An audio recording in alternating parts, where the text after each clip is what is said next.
আমি তো নিজেও অবাক হয়েছি, এত ভালো ডিফেন্ড আমি করতে পারি। সবই তো ঠিক আছে রে, তা আমার বিয়ের ব্যাপারটা বোধহয় ভ্যানিশ হয়ে গেল। আজকের পর আমার হবু শ্বশুর মানে ওই আজহার সাহেব তার মেয়েকে যে আমার কাছে দেবে না, এটা আমি 100% কনফার্ম। দিতে হবে না, আরে বাহ, শ্বশুরের মেয়ে নিজেই চলে আসবে। পারফেক্ট।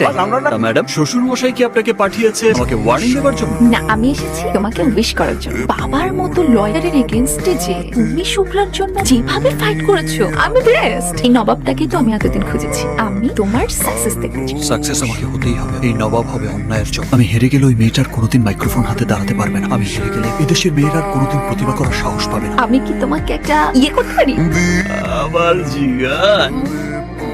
তার 40 মিনিট পর একটু দূরে ফেলে দেওয়া হয় শুভ্রাকে। কেউ দেখলো না। এটা কিভাবে হয়? ইয়েস, ঘটনার একমাত্র প্রত্যক্ষদর্শী হচ্ছে রিকশাওয়ালা। এটাই আমাদের একমাত্র সুযোগ শুভ্রা। লোকটাকে এনে দাঁড় করাতে পারলে ওদের হাজারো যুক্তি মিথ্যে সাক্ষী কিছুই দাঁড়াতে পারবে না আমাদের সামনে।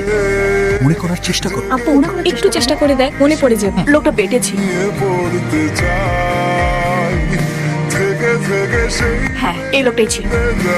বুঝাই তো বস।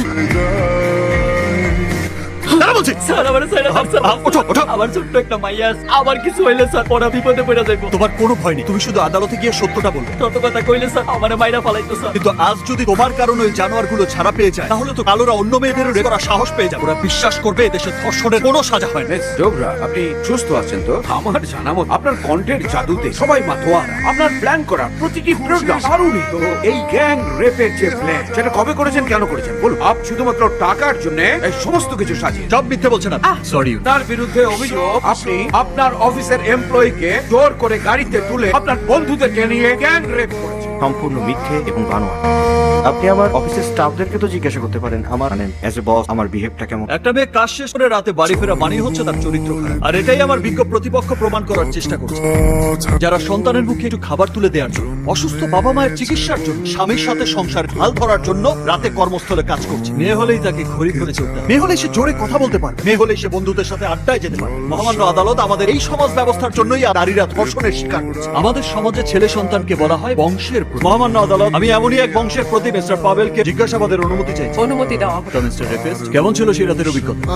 আমি রেপিস্ট? কম বলে ফেলেছি? এর চেয়েও খারাপ ভাবেন নিজেকে? দেখুন, সত্যি কথা বলতে কি, আমি মেয়ে মানুষ দেখলে খুব ভয় পাই। এইসব কারণে 40 বছর বয়সে এসেও আমি ইন্টারেস্টিং। তাহলে ভয়কে জয় করলেন কিভাবে? মানে ওনাকে নিয়ে আমাদের গর্ব করা উচিত ইউর অনার। 40 বছর বয়সে এসে উনি ওনার জেনোফোবিয়া দারুণ ভাবে জয় করতে পেরেছেন। এই দেখুন তার প্রমাণ। মিস্টার পাভেল, আপনি আসতে পারেন।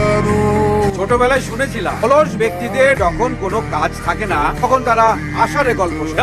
আমার প্রতিপক্ষ আইনজীবী শোনাচ্ছে মামলার মূল সাক্ষী রিকশাওয়ালা সেলিমকে উপস্থিত না করে উনি খামাখা সময় নষ্ট করেন।